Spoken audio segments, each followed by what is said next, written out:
Hello students. आज हम economics का एक चैप्टर का रिवीजन कर रहे हैं।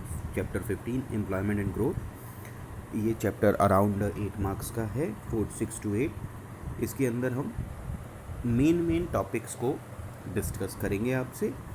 सबसे पहले हम बात करते हैं वर्कर की। कोई भी व्यक्ति, कोई भी पर्सन जो कोई काम कर रहा है, कि इकोनॉमिक एक्टिविटी में इन्वॉल्व है, प्रोडक्टिव एक्टिविटी में इन्वॉल्व है, वो वर्कर कहलाता है। इसी तरीके से लेबर फोर्स क्या होती है?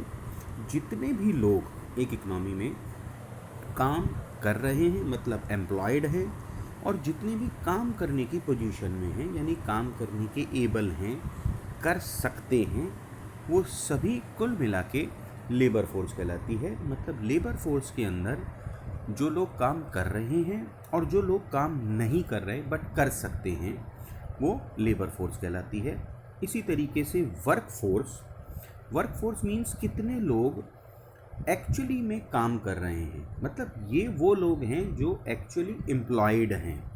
ठीक है, तो एक तरीके से अगर लेबर फोर्स में से हम वर्क फोर्स को सब्ट्रैक्ट कर देते हैं तो हमें अनएम्प्लॉयड पर्सन मिल जाते हैं। तो एक इकनॉमी में जो गवर्नमेंट है वो अनएम्प्लॉयड पर्सन निकालने का उनका यही टेक्निक होता है। तो लेबर फोर्स में से अनएम्प्लॉयड वर्क फोर्स माइनस कर देते हैं टू गेट अनएम्प्लॉयमेंट। इसी तरीके से पार्टिसिपेशन रेट का मतलब पॉपुलेशन का कितने लोग एक्चुअली किसी काम में इन्वॉल्व हैं, मतलब कितने परसेंट लोग एम्प्लॉयड हैं। ठीक है, तो it is measure the ratio between work force and the population of the country. कितने लोग काम कर रहे हैं, हाँ, ये परसेंटेज को एक्सप्लेन करता है। इसी तरीके से कुछ टाइप के वर्कर यहाँ पर दिखाए हैं। सेल्फ एम्प्लॉयड, हायर्ड एम्प्लॉयड, मतलब हायर्ड वर्कर मींस जो हम एक्चुअलिटी में सर्विस, जिसको हम समझते हैं कि कहीं हम किसी दूसरे के यहाँ अपनी प्रोडक्टिव सर्विसेज प्रोवाइड कर रहे हैं, वो हायर्ड वर्कर है। और अगर यही सर्विसेज हम अपने पर्सनल बिजनेस के लिए, अपने लिए सर्विसेज को यूज़ कर रहे हैं, वो सेल्फ एम्प्लॉयड कहलाता है। रेगुलर, कैजुअल, ये समझते हैं कि कैजुअल लेबर जो ये पर डे का काम करते हैं, उन्हें कभी काम मिलता है कभी नहीं मिलता, वो कैजुअल लेबर्स कहलाते हैं। और रेगुलर लेबर वो होती हैं जो सैलरीड पर्सन हैं, उनको हर महीने की तनख्वाह मिलती है। तो ये छोटी मोटी चीज़ें, काफ़ी हद तक इसके बारे में बच्चों को ऑलरेडी पता होता है, नॉट अ बिग डील।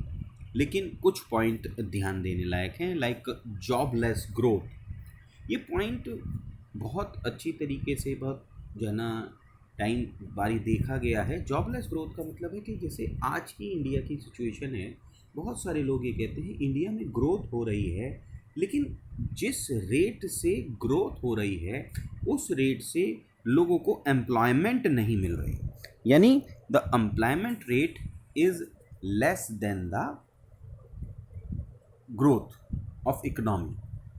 इसी तरीके से ये सारी चीज़ें जर्नल हैं। देन अनएम्प्लॉयमेंट का कॉन्सेप्ट शुरू होता है। बेसिकली ये इंपॉर्टेंट हो जाता है। Unemployment rate, unemployed, number of person unemployed upon size of labour force, कितने लोग काम करने लायक हैं। प्लीज़ ध्यान से समझिए इसके लिए, ये कितने लोग काम करने लायक है लेबर फोर्स है, और कितने लोगों को उसमें से काम नहीं मिला है। तो इससे ये पता चल जाता है कि हम अपने रिसोर्सेज का अराउंड कितना परसेंट यूज़ नहीं कर पा रहे हैं। तो ये अनएम्प्लॉयमेंट रेट भी एक ज़रूरी हो जाती है। ये सारी चीज़ें इस तरीके की हैं बच्चों कि जो किसी भी तरीके से छुपा के आपसे पूछी जा सकती है। डायरेक्ट ये पूछना थोड़ा सा कॉम्प्लिकेटेड होगा, ये सीधा ही पूछा जाना आपसे अलग तरीके से पूछा जाएगा। तो आपको दिमाग में रखना है अनएम्प्लॉयमेंट रेट और वर्क पार्टिसिपेशन। इसी तरीके से अनएम्प्लॉयमेंट के टाइप, ये बहुत इम्पॉर्टेंट है।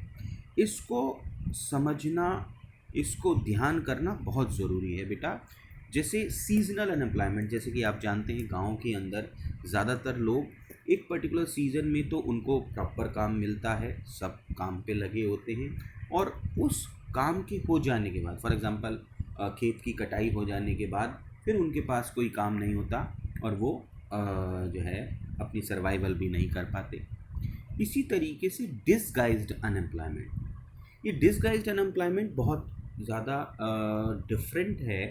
नॉर्मली हम ये सोचते हैं कि जो आदमी काम नहीं कर रहा वो अनएम्प्लॉयड है, लेकिन डिसगाइज्ड अनएम्प्लॉयमेंट का मीनिंग ये है कि वो काम कर रहा है।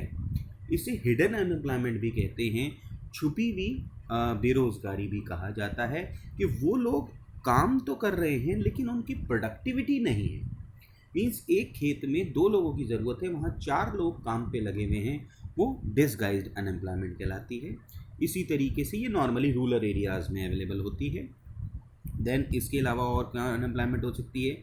Open unemployment. ये वो अनएम्प्लॉयमेंट है जो हम नॉर्मली समझते हैं, सुनते हैं कि एक व्यक्ति काम करने की पोजीशन में है लेकिन उसको काम नहीं मिलता, पर्टिकुलर जो वेजेस रेट पे वो अवेलेबल है वर्क करने के लिए, but he didn't get the job. Frictional unemployment means किसी शॉर्ट टर्म के लिए, जब कुछ समय के लिए हम अनएम्प्लॉयड होते हैं, वो कोई भी रीज़न हो सकता है। फॉर एग्ज़ाम्पल, मैं अपनी जॉब को स्विच कर रहा हूँ, मैं अच्छी अपॉर्चुनिटी के लिए एक जगह से जॉब छोड़ के दूसरी जगह जॉब करना चाह रहा हूँ, तो उस थोड़े टाइम पीरियड के लिए, 1-2 महीने के लिए जब मैं अनएम्प्लॉयड रहता हूँ, उसे फ्रिक्शनल अनएम्प्लॉयमेंट कहा जाता है।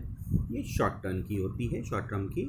इसी तरीके से स्ट्रक्चरल अनएम्प्लॉयमेंट, स्ट्रक्चरल अनएम्प्लॉयमेंट जो है वो आपकी एबिलिटी पे बेस करती है या इकनॉमी में डिमांड के पैटर्न पे बेस्ड करती है। फॉर एग्ज़ाम्पल, आज मैं किसी मैनुअल कोई काम करने की पोजीशन में हूँ, बहुत अच्छी जॉब लगी हुई है मेरी, लेकिन कंपनी ने पूरा सिस्टम कंप्यूटराइज कर दिया है, कंप्यूटर मुझे चलाना नहीं आता, तो मैं उस जॉब के लिए अब अनफिट हो गया हूँ, जिस वजह से मुझे उस काम से निकाला जा रहा है, वो कहलाती है स्ट्रक्चरल अनएम्प्लॉयमेंट। इसी तरीके से साइक्लिकल की कॉन्सेप्ट क्या होता है कि जब इकनॉमी में डिफरेंट फेजेस आते हैं, डिफरेंट साइकिल होती है, बूम होती है, रिसेशन होता है, तो जब रिसेशन के कारण जब लोगों को अपनी जो कंपनीज़ हैं अपनी प्रोडक्शन को कम करने के कारण उनकी डिमांड कम हो रही है, इसलिए वो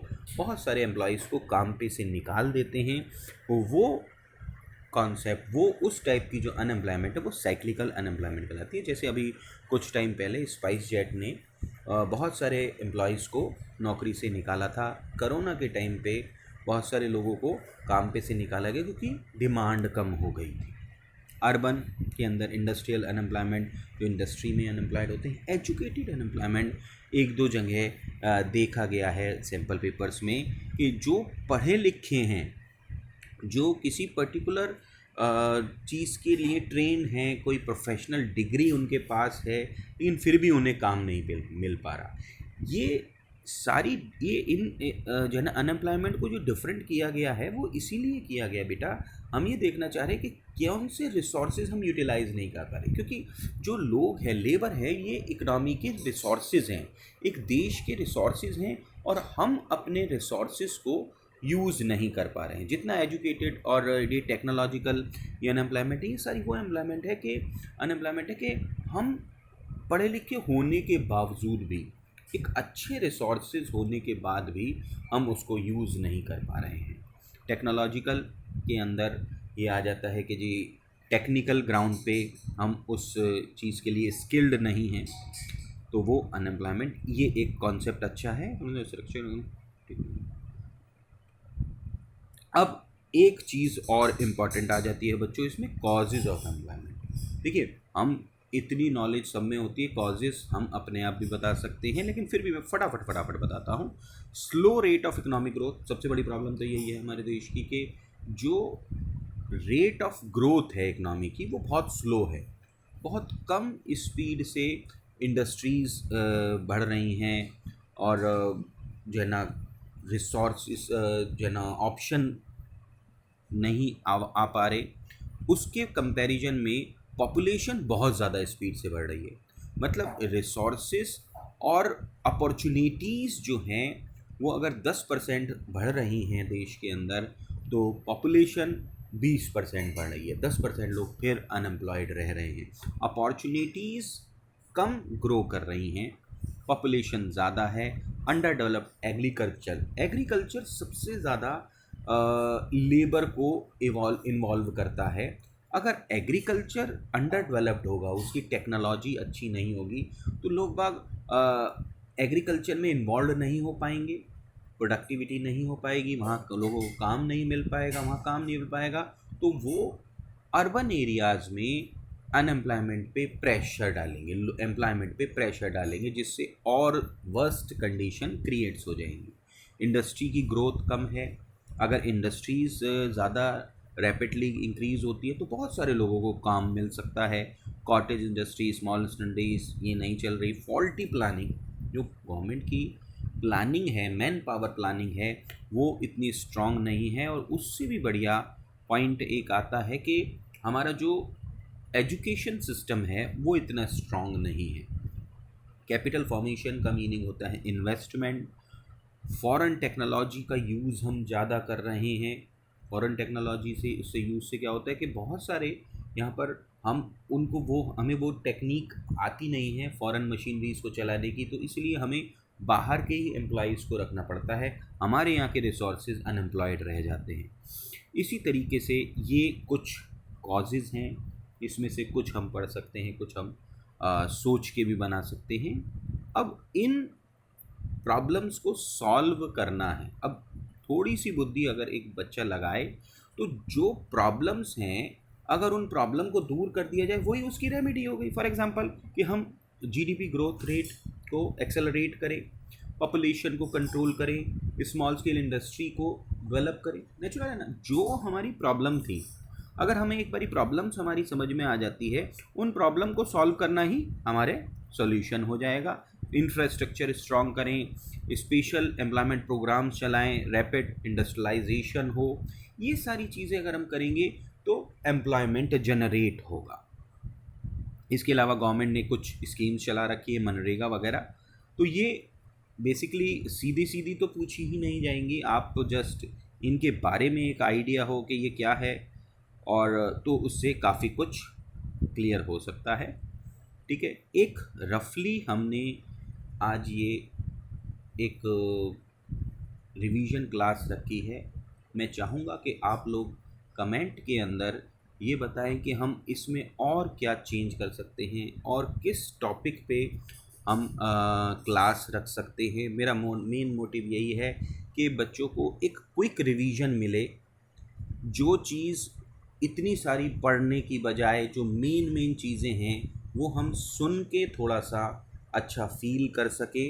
तो आप लोग कमेंट्स के अंदर ये ज़रूर बताइए कि हम और किस टॉपिक पे वीडियोस बना सकते हैं, आपकी रिक्वायरमेंट और किन टॉपिक्स पे है और इसमें कमियां क्या रही। मेन इम्पॉर्टेंट मैं आप लोगों से कमेंट में यही जानना चाहूँगा कि इस पूरे एक्सप्लेनेशन में साउंड की प्रॉब्लम या वे ऑफ एक्सप्लेनेशन की प्रॉब्लम जो भी है, आप वो मेरे साथ डिस्कस कर सकते हैं। तो अब ये वीडियो मैं यहाँ क्लोज़ करता हूँ। गुड बाय बेटा, गॉड ब्लेस यू।